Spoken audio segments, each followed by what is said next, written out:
특종의 제목은 등록되지 않은 이민자로서 나의 삶. 바르가스 기자는 사실 필리핀 출신의 불법 이민자로 자신이 쓴 기사를 통해 자신의 비밀을 과감하게 세상에 폭로한 겁니다. 세계를 뒤흔든 스포츠 스캔들.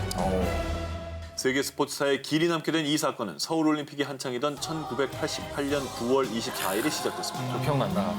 당시 전 세계인의 시선은 1984년 LA올림픽 4관왕에 빛나는 갈색 탄환 칼 루이스와 1987년 세계 육상 선수권 대회 남자 100m 우승자 일명 마하 인간으로 불리는 벤 존슨의 승부로 막상막하 그야말로 박빙의 대결이 펼쳐질 예정이기 때문이죠.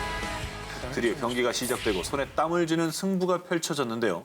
경기 시작 후 30m를 지나는 지점부터 갑자기 벤 존슨이 칼 루이스를 눈에 띄는 격차로 따돌리기 시작했고요. 벤 존슨이 9초 79의 기록으로 압승을 하게 됐습니다.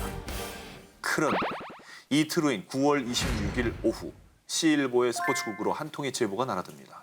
벤 존슨이 약물 복용으로 국제올림픽위원회에 조사를 받게 됐다는 충격적인 내용이었습니다. 이 제보가 사실이라면 그야말로 세계를 뒤흔들 만한 사건이어서 편집장과 기자들은 신중을 기할 수밖에 없었습니다. 때문에 철저한 보안을 유지하며 추가 취재에 들어간 결과 결정적으로 장소에 관한 정보까지 입수해 그날 밤 S호텔로 긴밀히 들어가는 캐나다 IOC 위원과 팀 닥터의 모습까지 포착해 촬영할 수 있었고요. 결국 바로 그 다음 날인 9월 27일 일면에 벤 존슨 약물 복용 기사를 내보냈고요. 역시나 모든 언론이 일제히 시일보의 보도를 인용해 기사를 송구하면서 전 세계를 큰 충격에 빠뜨렸습니다. 그 뒤 국제올림픽위원회 역시 벤 존슨이 금지 약물인 근육 강화제 아나볼릭 스테로이드를 복용했다는 사실을 인정했고요. 금메달 박탈과 함께 2년간 대회 출전을 금지시켰습니다. 충격이었어요. 아직도 기억이 날 정도로. 그렇죠. 그때 벤 존슨이 100m 들어올 때 그 네네. 포즈가 이렇게 딱 손 들고 오는 포즈를 저 초등학생이었는데 다 따라했거든요. 그게 원래 일면이었죠. 이게 딱 일면으로 나왔었는데 시일보에서 단독 보도를 한 거네요. 세상을 뒤흔든 특종 19, 18위 공연. 네, 직지대모 세계 인쇄사를 바꾸다. 1972년 파리에서는 유네스코가 주최한 도서 전시회 책의 역사가 열리고 있었습니다. 그런데 이 전시회에서 전 세계의 교과서와 백과사전을 바꿔놓을 세계의 특종, 세계의 책이 출품되는데요. 그것은 바로 현존하는 가장 오래된 금속 활자본 직지심체 요절이었습니다. 이 직지심체 요절을 세상 밖으로 끌어낸 사람은 역사학자이자 프랑스 국립도서관의 특별연구원으로 근무하던 고 박병선 박사였습니다. 당시 유네스코에서 주최한 도서 전시회에 출품할 한국 도서를 찾던 박병선 박사는요. 서구에서 낡은 책 한 권을 발견하게 되는데요. 구한말 주한 외교관이었던 콜랭드 프랑시가 사들여 프랑스로 반입한 문화재 중 하나였습니다. 그 이후 프랑스 국립도서관에 기증한 건데요. 그런데 이 책의 마지막 구절을 확인한 박병선 박사의 심장은 무척 요동치기 시작했습니다. 왜요?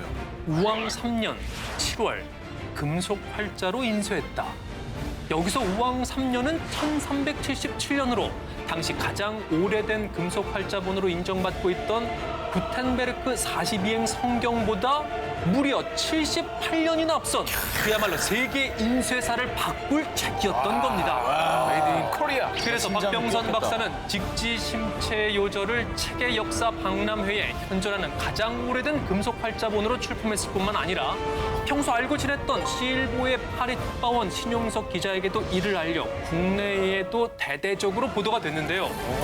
하지만 프랑스인 동료들은 처음에 한국 책이 세계 최초의 금속 활자본이라는 박병선 박사의 말을 인정하지 않았습니다. 그래서 박병선 박사는 직지심체 요절이 금속 활자본이라는 사실을 입증하기 위해 그때부터 피나는 연구를 시작하는데요. 금속 활자의 특징을 확인하기 위해 직접 납으로 주형을 만들어 보다가 집에 불을 낼 뻔한 일까지 있었다고 합니다. 결국 글자를 확대했을 때 보이는 미세한 반점 등 물적 증거를 확인할 수 있었습니다. 그리고 마침내 직지심체 요절이 현존하는 가장 오래된 금속 활자본으로 유네스코 세계 기록 문화유산에 등재될 수 있었습니다. 여기서 박수 한번 쳐야 되는 거 아닌가요? 예. 대단합니다. 예.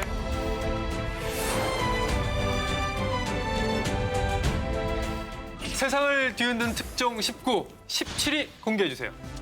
49년 만에 알려진 방치된 역사. 1950년 7월 충북 영동군 노근리. 노은희 사건. 자, 6.25 전쟁이 발발한 직후 대피를 돕겠다는 미군을 따라 노근리 주민들은 피난길에 올랐습니다. 그런데 피난하는 도중 갑자기 머리 위로 전투기가 날아들더니 그 전투기는 피난 행렬을 향해 공격을 퍼붓기 시작했습니다. 그런데 심지어는 대피를 돕겠다는 미군도 피난민을 향해 총구를 겨누고 무참히 사격을 시작했습니다. 자, 피난민은 도저히 믿기지 않는 상황이었지만 쉴 새 없는 무자비한 공격에 일명 쌍굴다리로 불리던 굴다리 밑으로 피신했는데요. 그곳에서도 도망가려고 나오는 사람들을 모두 쏘아 죽였다고 합니다. 기억납니다. 아픈 역사적 사건. 너무나 아픈 역사죠. 자, 그렇게 학살 사건이 일어나고 10년 뒤 유족들이 서울에 있는 주한미군 소청사무소에 공식적인 사과와 손해배상을 요구하면서 세상에 알려지기 시작했는데요. 이때 이 노근리 학살 사건에 주목한 이들이 있었습니다. 바로 미국 A통신의 최상훈, 찰스 헨리, 마샤 멘도사 기자들이었습니다. 자, 이들은 이 노근리 학살 사건의 진실을 파헤치기 위해 먼저 미군의 공식 문서를 샅샅이 뒤졌습니다. 자, 그런데 거기서 미군이 주민들을 공격한 것이 이미 사전에 철저히 계획된 일이라는 것을 알게 됩니다. 뿐만 아니라 마사 멘도사 기자는요, 당시 참전용사 명부에서 노근리 주변에 주둔한 전역군인 수백 명을 일일이 추린 뒤에 한 명 한 명에게 직접 전화를 걸어 노근리 학살 사건에 대해 취재했고요. 마침내 결정적인 증언을 듣게 됩니다. 사실은 북한 인민군이 숨어 있을지 모른다고 노근리 부근 민간인을 적으로 간주하라고 명령을 받았습니다. 진짜 가슴 아픈 내용이네요. 자, 결국 이렇게 약 10여 명의 미군들의 증언을 통해 무려 반세기 만에 감춰졌던 역사의 진실을 밝힐 수 있게 됐고요. 이 세 기자는 이 사실을 1999년 9월 29일 The Bridge at 노근리, 자, 노근리 다리라는 기사를 통해서 전 세계에 보도했습니다. 이후 2001년에는 클린턴 대통령이 미국민을 대신해 노근리 사건의 깊은 유감의 뜻을 전한다라고 지난날 잘못을 인정했습니다. 참고로 이 기자분들에게 진정한 기자 정신이 느꼈던 부분이 노근리 기사를 작성했던 마샤 멘도사 기자는요, 최근 또 한국을 방문해서 네. 노근리 학살 유족회가 마련한 영동 위령제에 참석을 했는데요. 생존자 유족들은 억울한 사건을 밝혀줘서 고맙다라고 뜻을 전했는데 그녀는 이렇게 얘기했다고 합니다. 전 그저 생존자들의 얘기를 들었습니다. 기자로서 나의 일을 한 것에 불과합니다라고 얘기를 했습니다. 세상을 뒤흔든 특종 19, 이번에 15위 공개합니다. 6.25 전쟁의 숨은 영웅 종군 기자의 특종. 1950년 6월 25일 새벽 북한군이 383 전역을 기습하며 벌어진 6.25 전쟁. 전쟁을 피해서 수많은 주한 외국인들이 한국을 떠나던 그 순간 오히려 전쟁의 포화 한가운데로 뛰어든 여성이 있었습니다. 바로 미국의 유력 일간지 N신문사의 종군 기자 마거릿 히긴스였습니다. 마거릿 히긴스 기자는 제2차 세계대전, 베트남 전쟁 등을 취재했던 뛰어난 종군 기자로요.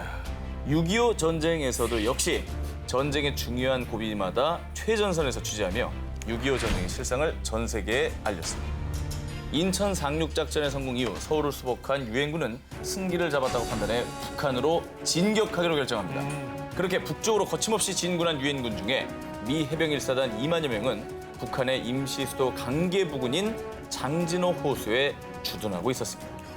그 순간 북한을 지원하기 위해 중국군이 압록강을 건너고 있는 것을 발견하게 됩니다.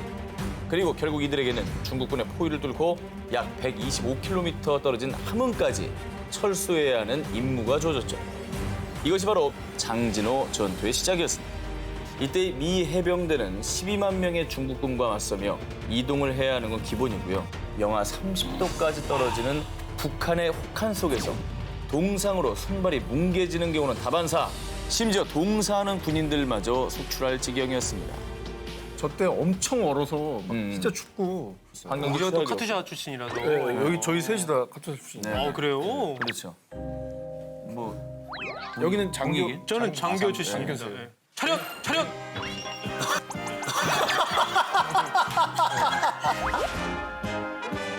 그리고 이 상황에서 군인도 아닌 또 기자이기 전에 한 여성이었던 히긴스 기자는 전장의 참상과 함께 미군이 2주 만에 중공군의 포위를 뚫고 흥남에 도착해 수많은 피난민들을 구할 수 있었다는 소식까지 이렇게 6.25 전투의 상황과 성과를 생생히 보도했습니다. 대단합니다. 저분이 없었다면 저거 몰랐을 거예요. 몰랐죠? 진짜 목숨 걸고 취재하는 거잖아요. 군인들도 얼어 죽을 판에 그죠? 대단하다, 진짜. 어떤 뭐 무기도 없는 여자 기자가 이 모든 실상을 타진을 한 겁니다. 전 세계에. 자, 세상을 뒤흔든 특종 19, 이번에 13입니다. 노동운동의 불씨를 만든 특종. 1970년 11월 13일 오후 1시 30분경.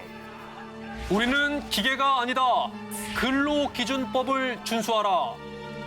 바로 평화시장 봉제공장에서 재단사로 일하던 22살 청년 전태일 열사였습니다. 스스로 몸에 기름을 붓고 불을 붙인 그는 전신에 3도 화상을 입고 결국 세상을 떠나고 말았는데요. 전태일 열사의 분신 사건을 취재하던 시신문사의 이상현 기자는 전태일 열사의 영안실에서 문상객 명부를 보고 있었습니다.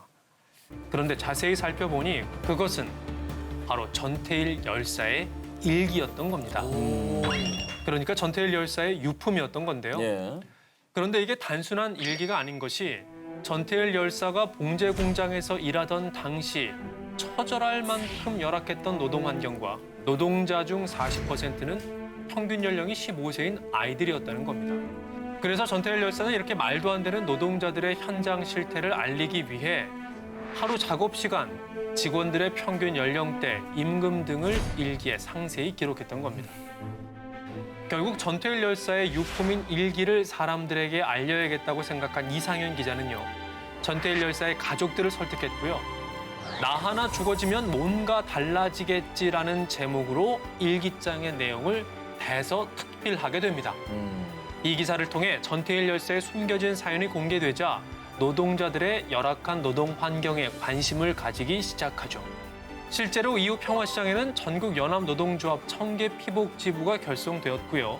전국적으로 약 2,500개에 달하는 노동조합이 만들어지는 등 노동운동의 불씨를 지핀 신호탄이 되었습니다.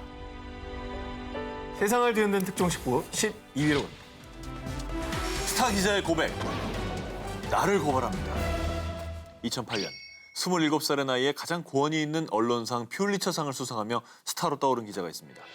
2007년 버지니아 공대 총기 난사 사건 당시 생존자들의 시점에서 현장 상황을 재구성해 발빠르게 보도한 호세 안토니오 바르가스 기자인데요. 2011년 6월 23일 바르가스 기자가 다시 한번 미국 전역을 경악시킨 엄청난 특종을 터뜨립니다. 특종의 제목은 등록되지 않은 이민자로서 나의 삶. 바르가스 기자는 사실 필리핀 출신의 불법 이민자로 자신이 쓴 기사를 통해 자신의 비밀을 과감하게 세상에 폭로한 겁니다.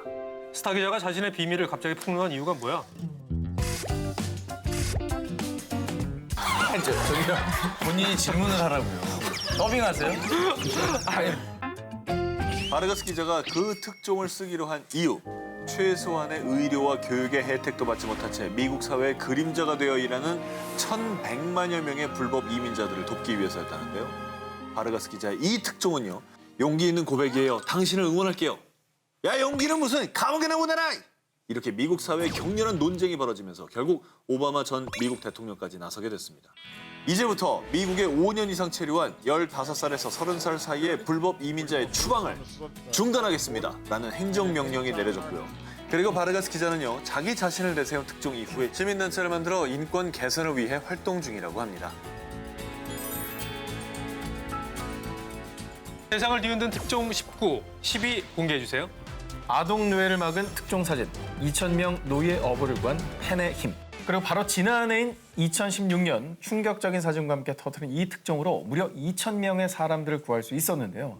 나 이거 모르겠네. 감금돼 있는 감금돼 있는 건가요? 자, 이 사진과 함께 실린 특종의 제목은 바로 Seafood from Slaves, 노예들이 가져다준 해산물이었습니다. 사실 인도네시아, 태국 등에서 노예 노동이 빈번하다는 건 수산업계 내에선 알만한 사람 다 아는 공공연한 비밀이었다는데요. 그래서 이 비밀과 실상을 낱낱이 밝혀 전 세계에 드러내야 되겠다고 생각한 A통신사의 기자들. 로빈 맥다와, 에스터 투산, 마지 메이슨, 그리고 마사 멘도사까지. 참고로 이 마사 멘도사 기자는 앞서 제가 전해드렸던 그래요. 노근리 양민 학살을 최초 보도한 마사 멘도사는 정말 예. 우리가 요즘 바로 기억을 해야 갑이네요. 되는 갑. 자, 자, 이 네 분의 기자들은요, 태국 정부가 발뺌하지 못할 결정적인 증거가 필요했습니다. 네. 그래서 결국 벤지라 섬에 어렵게 숨어 들어갔는데요. 아하. 2014년 이들이 이곳에서 두 눈으로 확인한 실상은 정말 지옥 그 자체였습니다. 자, 하루에 거의 20시간이 넘는 노동과 갖은 학대, 또 그렇게 일하다 일을 할 수 없게 되거나 죽으면 노예 노동 사실을 은폐하기 위해 가명으로 묘지를 썼다고 합니다. 어머. 이 참혹한 실상을 마주한 A통신 4명의 기자들은요, 1년 가까운 시간 동안 집요한 취재를 이어가며 증언과 증거들을 수집했는데요. 자, 이들이 밝혀낸 사실 첫 번째, 노예 어부들을 감시하는 세력은 무장 마피아 조직이라는 것이었습니다. 자, 그래서 기자들은 이들에게 들키지 않기 위해 수일 동안 작은 트럭 짐칸에도 숨어 지내기도 했고요. 확실한 증거들을 남기기 위해 노예 어부들에게 몰래 카메라 촬영을 부탁했어요. 그리고 그 취재는 벤지라 섬에만 머물지 않았습니다. 태국 도심 한복판에서 13살 어린이가 하루 10시간 넘게 세월을 까는 모습을 잡아내자. 태국 정부도 그제서야 결국 잘못을 시인했고요. 하지만 그 무엇보다도 이 현대판 노예 취재가 가장 빛을 발했던 건 바로 특종이 아닌 사람이었습니다. 거의 1년에 가까운 취재를 마치고도 팀원들은 기사 송고를 미루기로 결정했는데 그 이유는 취재원들과 갇혀있는 사람들을 구출해내는 게 우선이라고 판단했기 때문입니다. 자, 세상을 뒤흔든 특종 19, 이번에 7위입니다. 스포트라이트, 금기된 진실을 고발합니다. 그 얘기는 할 수 없어요. 전 모르는 일이에요. 전 그런 일이 없어요. 이렇게 모두가 입을 모아 은폐하려는 암흑 속 진실, 그리고 그 진실을 쫓는 사람들. 바로 특종 전담팀 스포트라이트의 이야기인데요. 미국의 3대 일간지 중 하나인 B사의 특종 전담팀 스포트라이트는 폭탄급 파괴력의 기사를 보던 교회가 수년간 성직자의 학대를 허용했다. 어머머. 가톨릭 신부 존 지오관은 130명 이상의 어린이를 성추행했으며 일부 여러 사제들까지도 아동 성추행을 했다는 것이었는데요. 이 사건은 종교를 다루고 있는 만큼 이 진실을 세상에 공개하기까지 정말 난항들이 많았는데요. 그래서 스포트라이트 팀은 경찰 수사처럼 취재를 진행했는데요. 보스턴 지역 신부 인명부를 일일이 대조하면서 그중 병가나 전출이 잦은 다소 미심쩍은 신부들을 추려내기 시작했고요. 어렵게 피해자들을 만나 증언을 채록했지만 진실을 은폐했던 가톨릭 고위 관계자, 또 사건 담당 변호사들에게 더 이상 이 사건을 밝히지 말라라고 경고 아닌 경고를 받게 됩니다. 그러나 성직자의 성추행은 신체적 학대를 넘어 영적인 학대입니다. 이런 걸 보도하지 않는 게 언론인입니까? 자, 이렇게 스포트라이트 팀은 언론이 다시 한번 진실을 은폐한다면 피해자가 눈덩이처럼 불어날 것을 염려했고요. 결국 취재한 사실을 그대로 세상에 공개하게 된 겁니다. 결국 신부 지오관은 아동 강제 성추행 혐의가 유죄로 인정돼 감옥에 수감됐고요. 이후 용기를 낸 피해자 증언들이 추가로 나오면서 보스턴 대교구 성직자 249명 성추행으로 추가 고소를 당하게 됩니다. 아주 집단적으로 그냥. 조직적인 네. 범죄였던 거죠. 결국 이렇게 세상을 향해 용기 있는 보도를 전한 스포트라이트 팀은 2003년 퓰리처상을 수상하면서요. 이런 수상 소감을 남겼습니다. 성추행 피해자들의 생생한 고통이 아직도 머리에 남아 있습니다. 그들이 겪은 고통을 생각하면 수상의 기쁨도 수그러집니다. 세상을 뒤흔든 특종 19, 6위 공개합니다. 푸른 눈이 목격한 그날의 진실. 사망자 수 190여 명, 부상자 수 무려 약 800명 이상. 무고한 시민들이 희생된 1980년 5월의 광주. 그날의 진실을 기록한 푸른 눈의 기자가 있습니다. 독일 제1공영방송의 일본 특파원으로 근무하던 위르겐 힌츠페터. 우연히 일본 라디오 방송을 통해 한국에서 벌어지고 있는 심상치 않은 상황을 듣고 취재를 위해 광주로 향했습니다. 당시 광주는 진입하는 것 자체가 어려운 상황이었습니다. 그러나 힌츠페터 기자는 카메라 하나를 둘러매고 택시기사 김사복 씨의 차에 몸을 실었고요. 그렇게 광주로 진입을 시도했습니다. 그런데 잠시 멈추시죠. 지금 어디로 가시는 겁니까? 저희 손님이 학생 시위 때문에 잃어버린 동료를 찾으러 가는 길이에요. 어렵게 도착한 광주. 그런데 힌츠페터 기자의 푸른 눈에 비친 광주의 광경은 너무나도 잔혹했습니다. 도시를 점령한 채 몽둥이를 휘두르는 계엄군, 군홧발에 짓밟힌 대학생들, 줄지어 들어선 시민들의 시신까지. 그야말로 아비규환이 된 광주의 참상을 직접 목격한 힌츠페터는 몰래 현장으로 잠입해 광주의 참상을 생생하게 취재했습니다. 이렇게 피와 절규로 얼룩진 광주의 5월은 힌츠페터 기자의 필름 10개의 롤에 무사히 기록될 수 있었는데요. 쿠키캔 속에 숨겨서 일본으로 겨우 반출시킬 수 있었습니다. 결국 이 필름은 1980년 5월 22일 독일 TV 뉴스를 통해 전 세계에 알려지게 됐습니다. 엄격한 통제를 국내 언론이 침묵할 수밖에 없었을 때 5.18 광주 민주화 항쟁을 전 세계에 최초로 알린 분이 바로 힌츠페터 기자였던 겁니다. 그 뒤 2003년에 국내의 H신문사가 주관하는 제2회 송건호 언론상을 수상하게 됐습니다. 그리고 지난해 힌츠페터 기자는 79세를 일기로 별세하셨는데요. 광주 북구의 민족 민주 열사 묘역에 고 힌츠페터 기자의 유품과 머리카락 일부 등이 잠들어 있다고 합니다.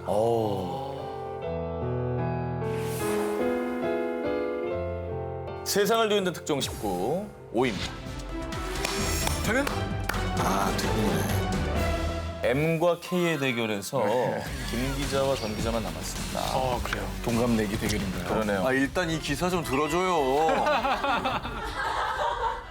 잘 들으면 너는 편할 것이고 내 말을 반항하고 내가 안 들으면 너는 이것이 쉬운 거야. 1991년 8월 14일 고 김학순 할머니께서 전 세계 최초로 내가 일본군 위안부였다라고 밝히면서 일본군의 만행을 고발하는 기자회견을 한 날인데요.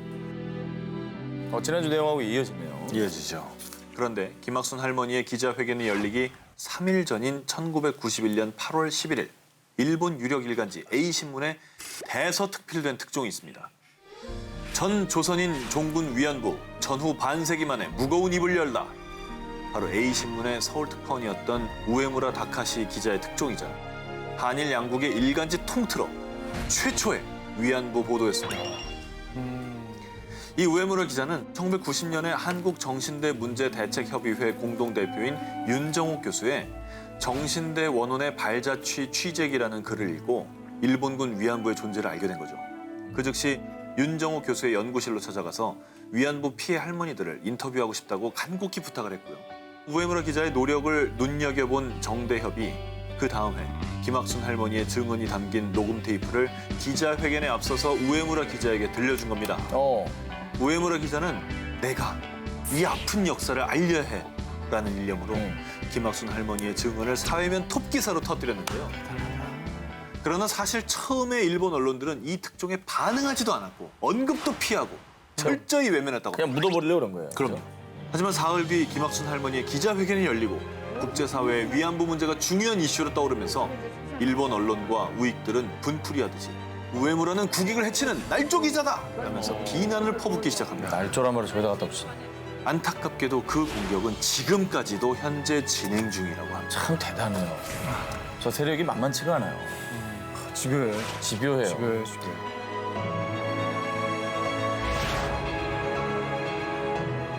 세상을 뒤흔든 특종 19, 이번에 4위입니다. 킬링필드의 삶을 폭로하다. 우리 가족의 죽음을 전해드립니다. 킬링필드는 1975년 급진적 좌익 무장단체 크메르 루즈가 캄보디아를 점령한 뒤 엘리트 없는 노동자와 농민의 국가를 만들겠다며 4년간 약 200만 명의 시민들을 지식인으로 몰아 잔인하게 고문하고 학살한 사건입니다. 이 끔찍하고 잔인한 학살극을 처음으로 세상에 알린 충격적인 특종이 바로 시드니 쉔버그 기자가 미국 대표 일간지 N신문에 공개한 디스프란의 생과 사라는 기사입니다. 쉔버그 기자는 원래 동남아 정세를 취재하는 특파원이었고요. 디스프란은 캄보디아에서 만난 통역가였습니다. 1975년 크메르 루즈가 캄보디아를 점령하면서 프란은 외국어를 할 줄 안다는 이유로 사로잡히고 쉔버그 기자는 결국 추방됐던 겁니다. 하지만 쉔버그 기자는 추방된 이후에도 미국과 태국을 오가며 프란의 생사를 수소문했고요. 마침내 1978년 태국 난민 캠프에서 프란과 감격의 재회를 하게 됩니다. 근데 어떻게 온 거예요, 태국까지? 궁금하시죠? 네. 크메르 루즈 병사들에게 잡힌 프란은 강제 노동 수용소로 끌려가 하루 14시간 강제 노동에 시달려야 했고요. 먹을 게 없어서 벌레까지 먹은 끝에 죽자 사자 국경을 넘는 모험까지 하게 됐는데 이 일대기를 정리한 것이 바로 쉔버그 기자의 디스프란의 생과 사라는 기사였던 것이죠. 마침내 2005년 캄보디아 특별재판소가 세워져 킬링필드를 주도한 크메르루즈 지도자들을 법정에 세우는 데 성공하게 되는데요. 2016년에는 끝내 그들에게 종신형까지 내리게 됩니다. 자, 그리고 여기 참혹한 학살 현장을 전 세계에 고발해서 무려 유엔이 잘못을 뉘우치게 하고 교황마저 사죄하게 만든 특종이 또 하나 있습니다. 바로 미국의 저널리스트 필립 고레비치의 내일 우리 가족이 죽게 될 거라는 걸 제발 전해주세요입니다. 루안다 양민 학살을 취재한 르포 제목인데요. 1994년 아프리카 루안다에서 내전이 일어나서 희생자 숫자가 분당 7명입니다. 아이고. 1분당 7명씩 죽은 거예요. 그렇게 100일간 100만 명에 달하는 사람이 희생된 사건인데요. 하지만 당시 루안다에 주둔했던 유엔 평화유지군은 허가를 받지 못했다라는 이유로 이 학살극을 내버려뒀습니다. 그렇게 외면당하고 폐허가 된 루안다에 미국의 저널리스트인 필립 고레비치가 홀로 뛰어든 이유. 사실 필립은 나치의 박해를 피해 미국으로 건너온 유대인의 후손이었습니다. 조상이 나치의 학살 피해자였기 때문에 더더욱 루안다의 실상을 알려야 한다고 결심이 섰던 것이죠. 그렇게 필립은 1995년부터 3년간 루안다의 시골 구석구석까지 찾아가 학살 현장을 사진으로 남겼고요. 마침내 2014년 사건 당시 유엔 안보리 의장을 맡았던 콜린 키팅 전 뉴질랜드 유엔 주재 대사가 직접 나서서 본인의 잘못을 인정했습니다. 올해 3월 교황청 역시 루안다 대학살 당시 카톨릭 성직자들이 살해에 가담했던 사실에 용서를 구한다라고 밝혔습니다.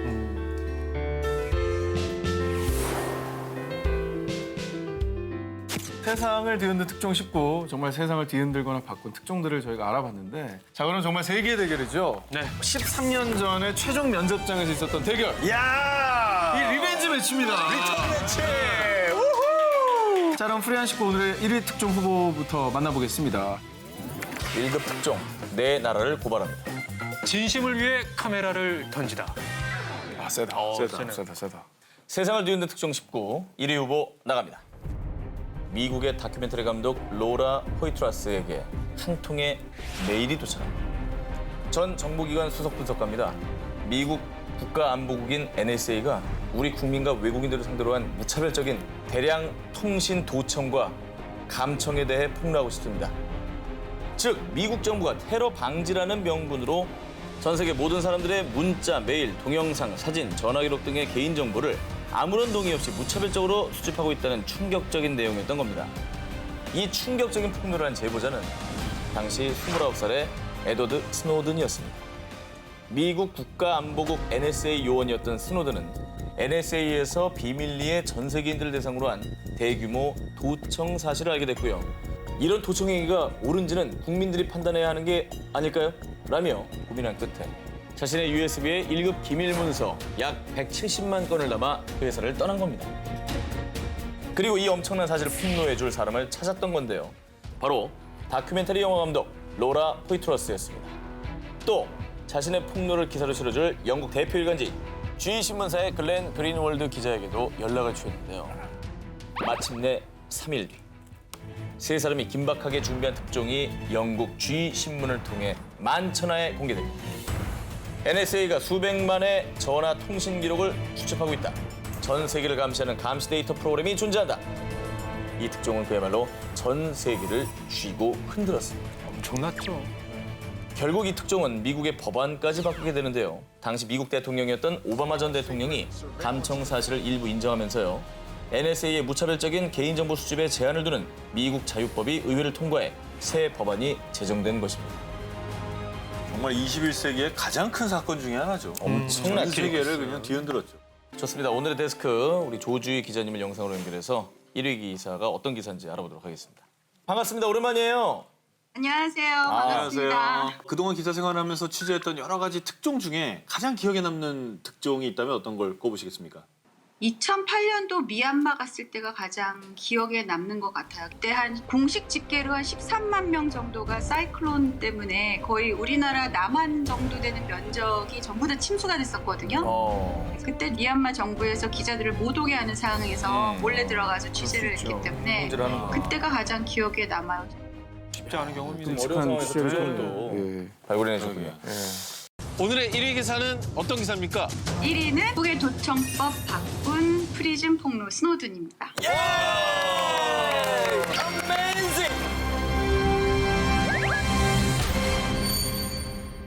이 기사를 1위로 선정하신 뭐 이유가 궁금합니다. 사회에 도청 감시 등이 과학기술 통신 발달로 가능해진 건데 개인의 정보보호와 프라이버시를 어디까지 인정해야 되나 아직도 고민하고 있는 어떤 주제를 뭐 던져준 거라고 할 수 있을까요? 그래서 저는 특종으로는 스노든이 1위라고 봤습니다. 좋습니다. 네. 정말 지구의 지축을 뒤흔드는 작가 아니겠습니까? 예, 그럼요. 도발하면 잔소리죠. 자, 오늘 프리한데스크 한층 더 예뻐지신 우리 조주희 기자님이었습니다. 고맙습니다. 고맙습니다. 감사합니다. 고맙습니다. 세상을 들었다 놨다 충격 스캔들 19, 13위 공개합니다.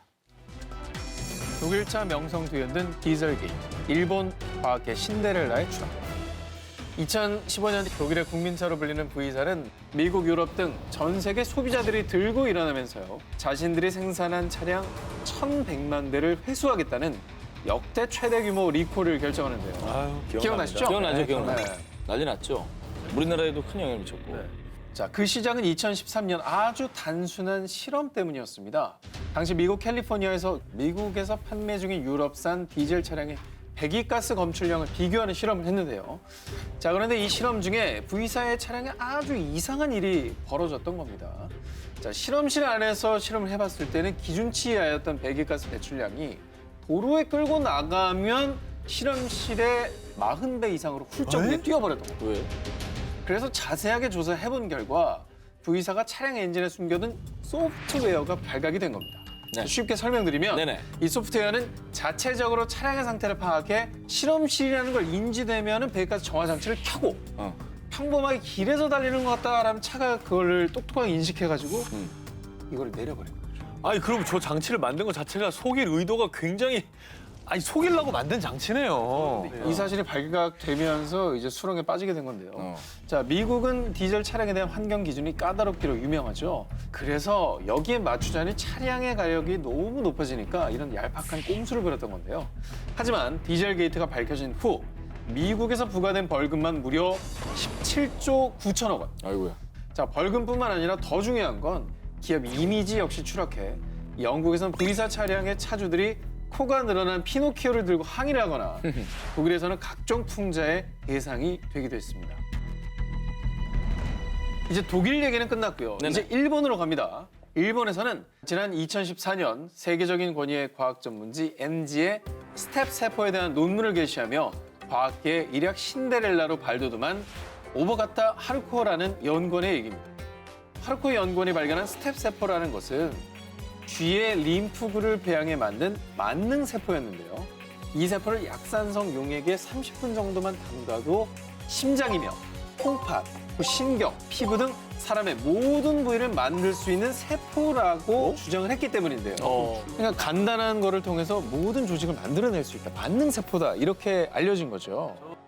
자, 거기에다 특히 이 세포의 발견이 더욱더 주목을 받았던 이유는 줄기세포를 연구할 때 늘 따라다녔던 만소 채취 등의 윤리 문제까지 해결할 수 있었기 때문에 전 세계 모든 불치병을 고칠 수 있는 의학 분야의 큰 기적이었던 셈인데요. 자, 그래서 정말 하루아침에 노벨상 후보라는 평가까지 받게 된 오버가타 하루코. 자, 그런데 이상하게도 전 세계 연구팀 중에 어느 누구도 하루코의 실험을 똑같이 재현해낼 수가 없었던 겁니다. 뭐야? 자, 그래서 결국 그 의혹을 밝히기 위해 하루코가 직접 만능세포 실험에 나섰지만은요, 결과는 실패하고 말았습니다. 결국 하루코의 스텝세포 발견 논문은 전면 철회됐고요. 이 일본 국민들은 하루코는 당장 무릎 꿇고 사죄하라! 라는 등 분노를 숨기지 않았습니다. 자, 세상을 들었다 놨다 충격 스캔들 19, 이번엔 11위 공개합니다. 그 남자가 육아휴직을 신청한 이유? 이스라엘 총리 가족은 스캔들 완전체? 2015년 일본 정계를 뒤흔든 충격 발표가 있었습니다. 한 사람의 국민이자 미래 아빠로서 육아휴직을 신청합니다. 이 충격 발표의 주인공은 바로 자민당 소속 중의원 미야자키 켄스케입니다.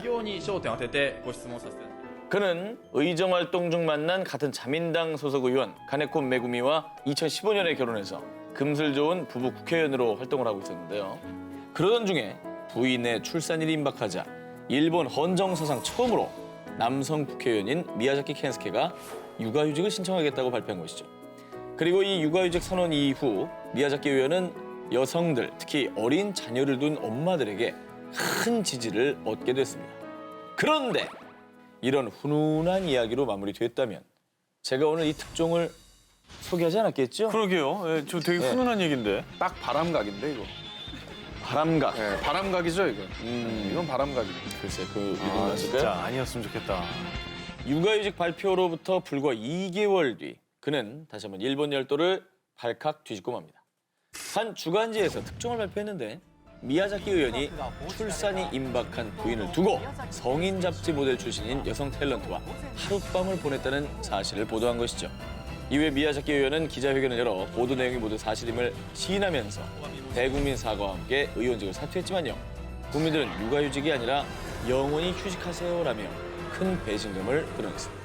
아니 이게 뭐냐면 처음에 육아휴직 한다 그랬을 때 환호했던 그 엄마들이 아마 굉장한 배신감을 느꼈을 거예요. 배신감이라는 게 더 큰 거잖아요. 예. 진짜 육아휴직 정말 이걸 열심히 하려는 사람한테 또 찬물을 끼얹은 그럼요. 그럼 못하게 만든 거 아니에요 지금? 하기 힘들게 된 네. 거죠. 자, 이렇게 일본 열도가 국회의원의 불륜으로 들썩였다면요. 이스라엘에서는 총리의 가족이 부정부패, 갑질, 막말로 나라를 들썩이게 하고 있다고 합니다. 현 이스라엘 총리 베냐민 네타냐후 가족의 얘기입니다. 재임 기간 내내 비리 혐의를 받던 네타냐후 총리는 재벌들에게 고급 시가와 샴페인, 기타 사치품을 받았다는 혐의와 함께요. 몇 개월째 경찰 조사를 받고 있습니다. 이에 네타냐후 총리 본인은 마녀 사냥이라며 혐의를 전면 부인하고 있지만요. 시민들은 주말마다 총리를 기소하라는 시위를 벌일 만큼 여론은 갈수록 악화되고 있는 상황입니다. 자, 그런데 부창부수라는 말이 있던가요? 아내인 사라 네타냐후는요. 총리 관저 직원들에게 상상 초월의 갑질로 재판까지 받았다고 합니다. 뭘 갑질로 재판까지 받았어요? 자, 어느 정도냐면요. 밤늦은 시간에 갑자기 퇴근한 직원을 호출해서는 왜 나에게 찰자라는 인사를 하지 않는 거야? 미친 거 아니야? 라며 아 진짜요? 싫어해요? 예? 싫어해요 진짜? 아니 저 기자예요. 아니 말도 안 돼. 안 믿기니까. 또 샐러드에 먼지가 들어갔잖아요.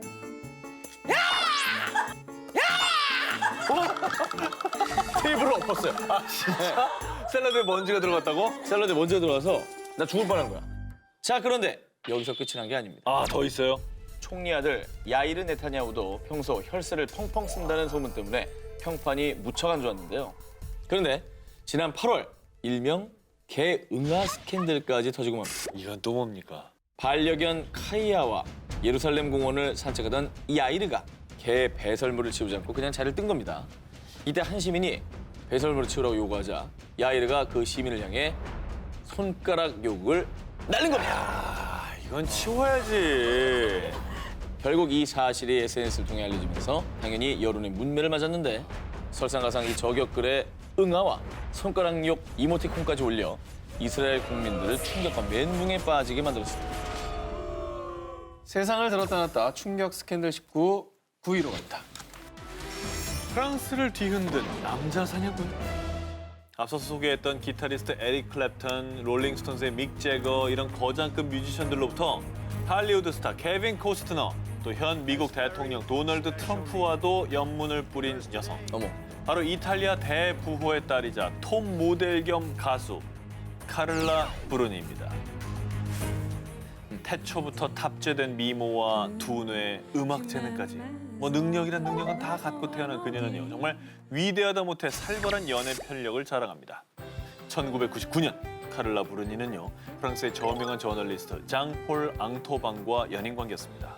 그리고 지식층들과의 사교 모임에 가게 된 카를라 브루니와 장폴 앙토방. 그런데 여기서 그녀는 운명의 장난처럼 연인인 장폴 앙토방의 아들 라파엘 앙토방과 눈이 맞고 만 겁니다. 일명 앙토방 부자 스캔들. 자, 그런데 여기서 더 충격적인 사실은요. 아들 라파엘 앙토방은 이때 싱글이 아닌 유부남이었다는 거예요. 헤헤이. 고작 25이었던 라파엘 앙토방은요. 그녀의 세기말적 매력에 홀딱 넘어갔고요. 결국 자신의 아내와 이혼을 결심합니다. 자, 그런데 이 막장 드라마 같은 전개에 더 복장 터지는 일은 당시 아내가 말이죠.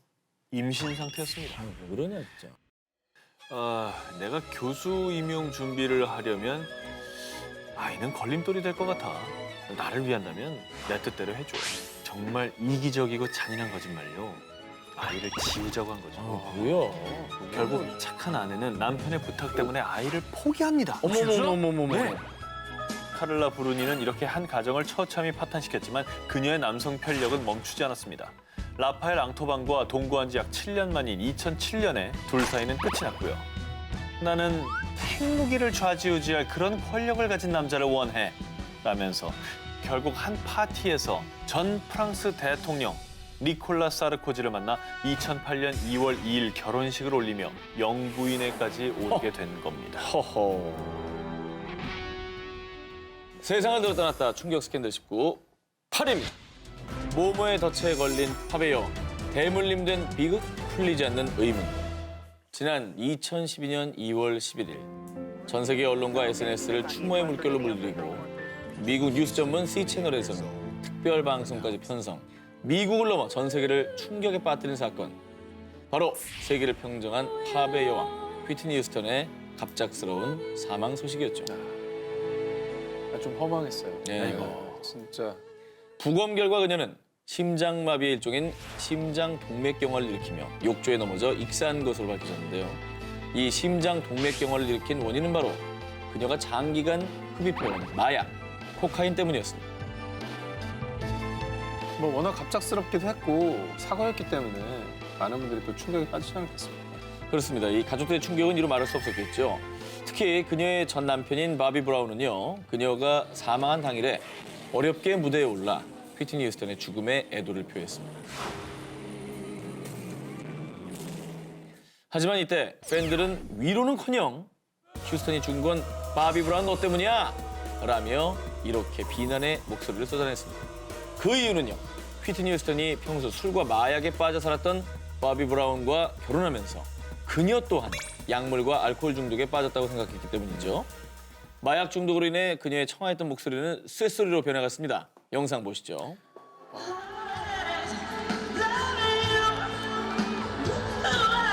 어머나. 아이고, 호흡도 짧아요.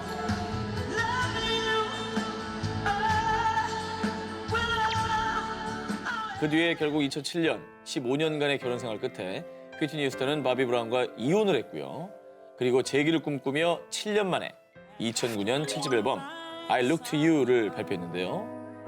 After all that I've been through,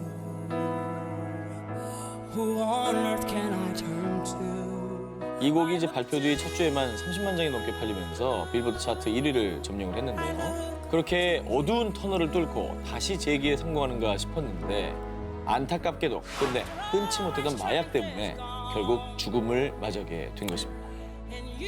자, 그런데요. 이 휘트니 휴스턴의 이 사망으로 인한 충격이 채 가시기도 전에 말이죠. 휴스턴과 바비 브라운 사이에서 태어난 딸 버비 크리스티나 브라운도 22살 꽃다운 나이에 사망하는 충격적인 일이 벌어지게 됩니다. 그렇죠.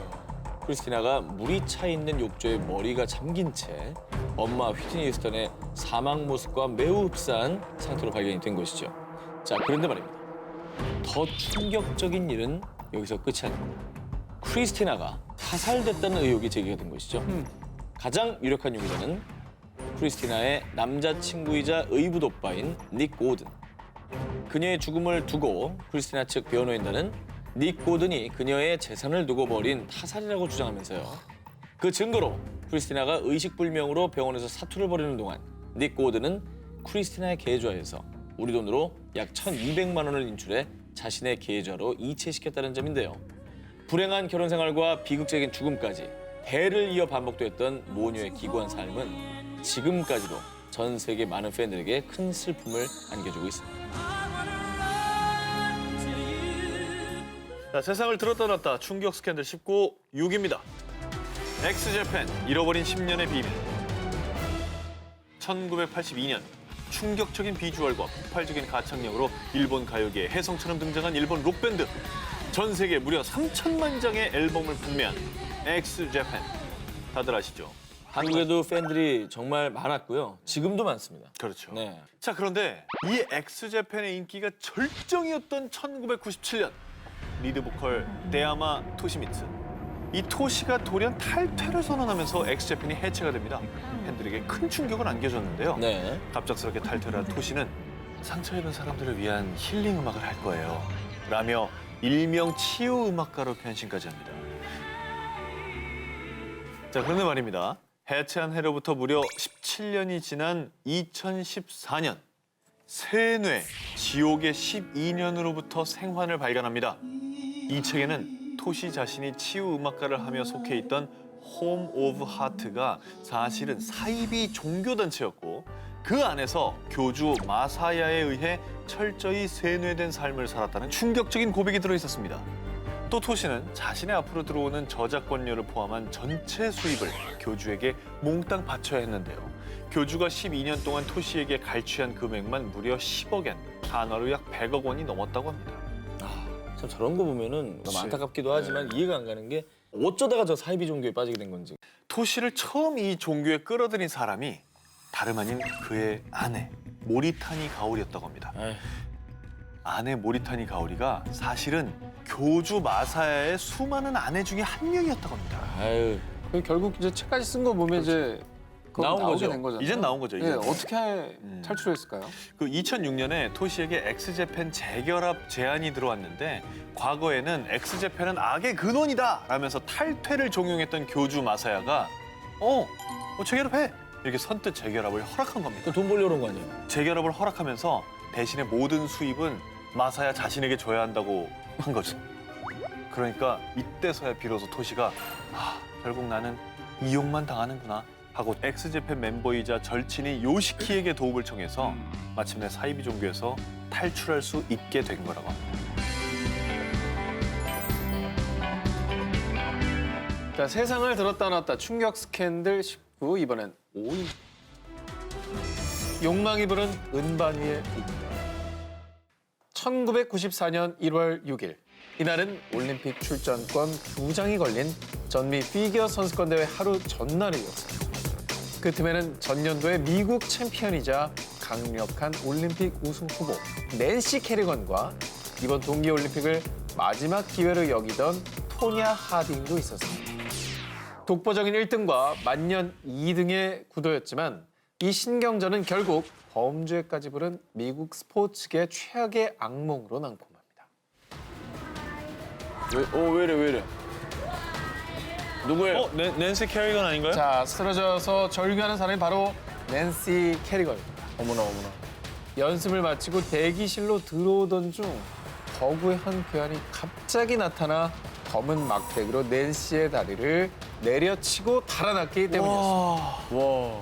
결국 라이벌이었던 토냐 하딩이 1위를 차지하며 올림픽 출전 티켓을 따냈습니다. 근데 이게 진짜 저 이거 의심을 안 할 수가 없는데 설마 이거 토니 하딩이 누구 사람 산 건가요? 이게 경쟁자를 없애기 위해서? 아니 약간 달려라 하니 느낌도 좀 나고 네. 너무 만화에나 있는 일이잖아요. 나일이 못된 계집애 스타일의 네. 사건이죠. 만년 2등이 독보적 1등에게 테러를 가한 게 아니냐. 미 연방수사국 FBI까지 개입해 수사를 한 결과 자, 낸시를 습격한 범인이 토냐 하딩의 보디가드 존 에카르트와 전 남편이었던 제프 길룰리였던 겁니다. 뭐야? 이 희대의 습격 사건은 신문 1면을 장식하였습니다. 이 스캔들의 절정은요. 사건 한 달 뒤 열린 릴레하메르 동계올림픽 본선이었습니다. 여자 피겨 쇼트 프로그램에 두 선수가 모두 출전을 했기 이건 또 어떻게 된 때문이었습니다. 거예요? 어떻게 된 거예요? 네. 토냐의 가족과 스폰서는 그녀를 올림픽에서 제외하면 올림픽 위원회를 제소하겠다면서 협박했고요. 한편 낸시 캐리건은 당시 2위를 차지한 후배에게 출전권을 양도받아 올림픽에 참여할 수 있었던 거죠. 자, 그렇게 올림픽에서 만난 두 선수. 당시 여자 피겨 쇼트 프로그램 시청률은 미국에서만 무려 48.5%. 다 봤네. 부상을 털고 부활한 낸시 캐리건은 2위.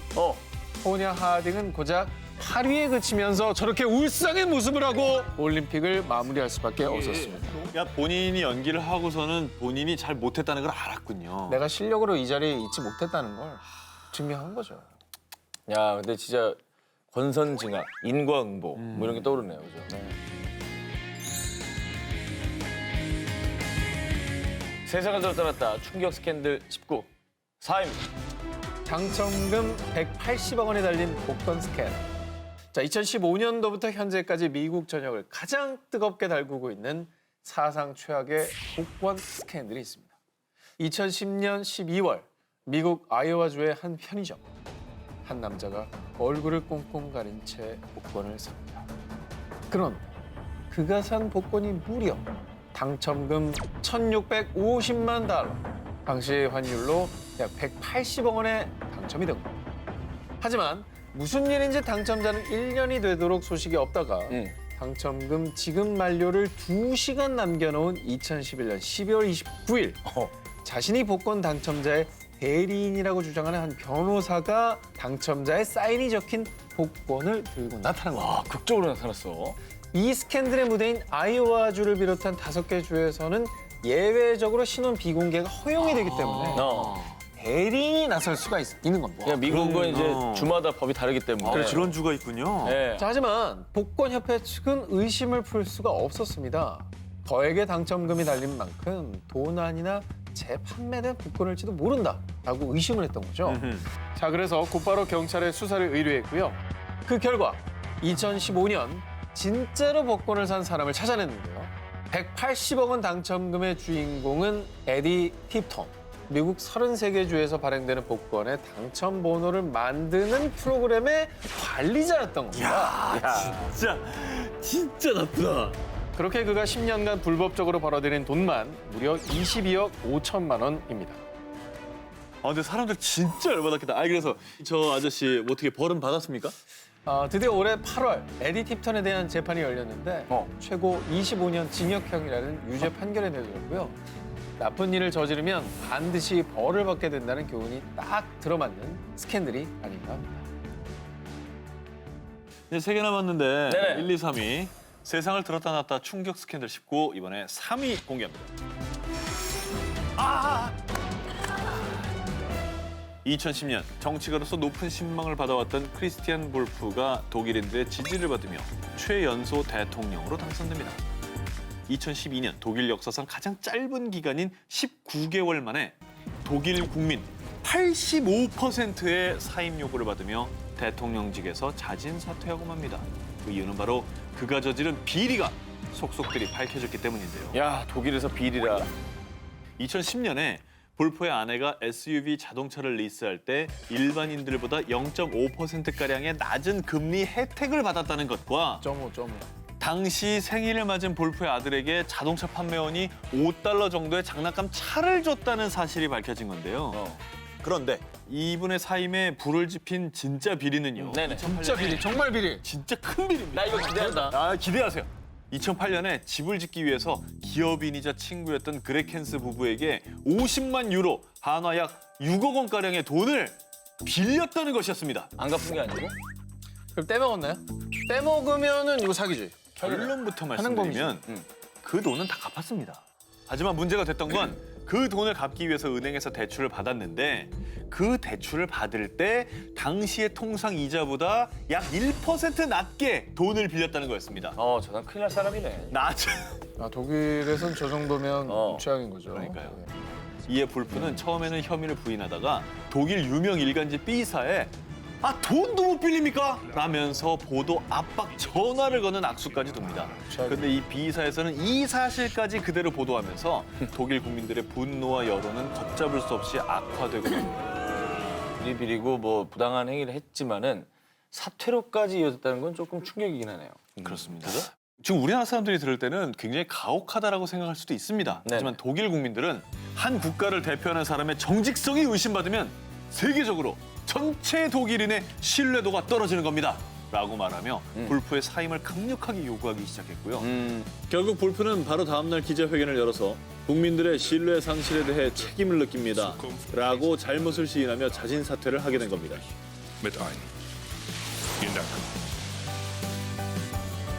자, 세상을 들었다 놨다 충격 스캔들 19. 프리안식구 오늘의 1위 특정 후보 만나보겠습니다. 암호명 PV 올림픽 도핑 스캔들. 할리우드 거물 제작자의 후보. 자, 그럼 저 오 기자의 1위 후보 먼저 공개합니다. 총 33개의 메달로 종합 1순위를 차지했던 소치 동계올림픽의 주인공 러시아. 2016년 리우데자네이루 올림픽을 앞두고는 출전을 준비하던 육상 국가대표 68명 전원 자격 박탈. 또 전체 국가대표 387명 중 104명 출전 금지라는 오명을 얻고 맙니다. 그 이유는 바로 러시아 선수들이 은밀히 즐기던 칵테일, 귀부인 때문입니다. 귀부인. 근육 강화 효과를 가진 스테로이드 일종인데요. 헤이. 메탄올론, 옥산드롤론 등 총 3가지의 올림픽 금지 약물을 체내에서 빠르게 흡수되도록 술에 넣어 만든 도핑 음료였던 겁니다. 요 얘기를 봤던 기억이 나는데. 예. 근데 술에다가 금지 약물까지 먹였는데 왜 안 걸린 거예요? 수법이 정말로 기발했어요. 아이고. 자, 배관공이나 청소부가 러시아 선수들의 도핑 테스트용 소변 샘플이 보관된 연구실 옆방에 잠입합니다. 연구실과 연결된 벽에 쥐구멍을 뚫었고요. 경기 전에 미리 얼려놨던 깨끗한 상태의 소변 샘플과 은밀하게 이걸 바꿔치기. 야.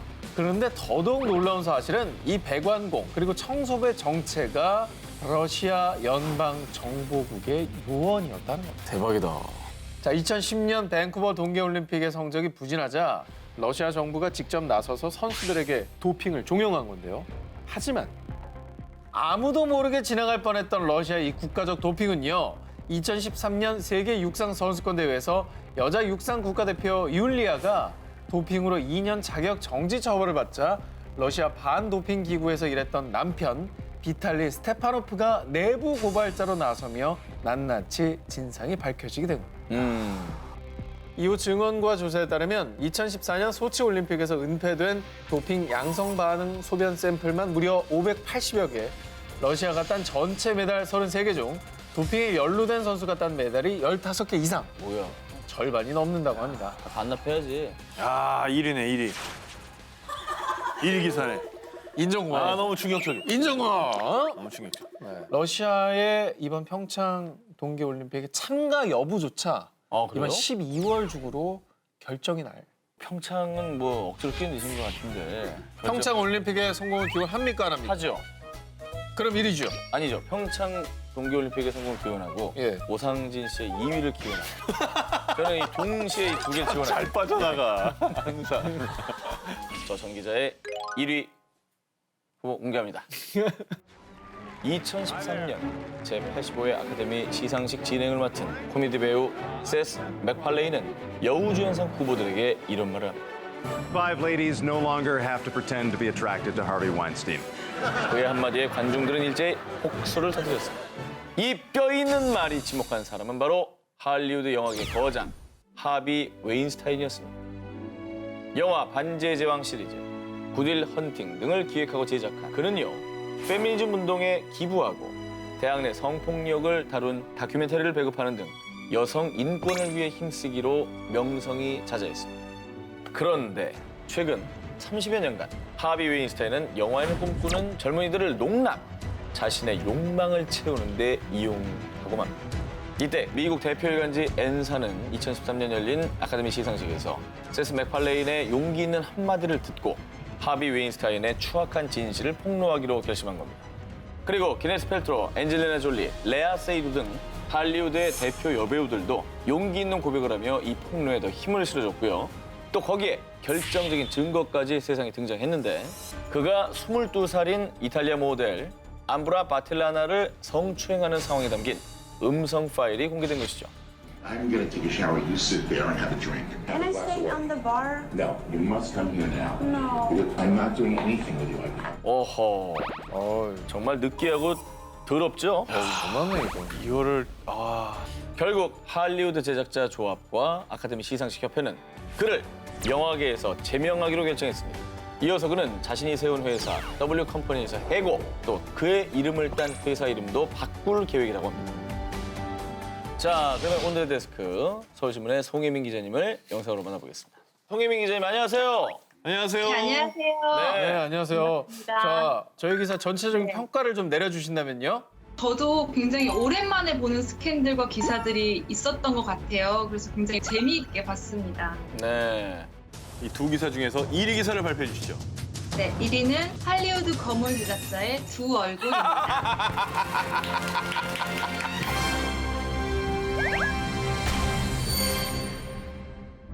남일 같지가 않다는 생각이 들었어요. 그러니까 미국뿐만이 아니라 한국에서도 충분히 일어날 수 있을 법한 일이라는 생각이 들었고 출연을 빌미로 한 유명 제작자의 오랜 성추문이 뿌리 깊게 내려져 있다는 것을 보여주는 사례가 아니었나라는 생각이 듭니다.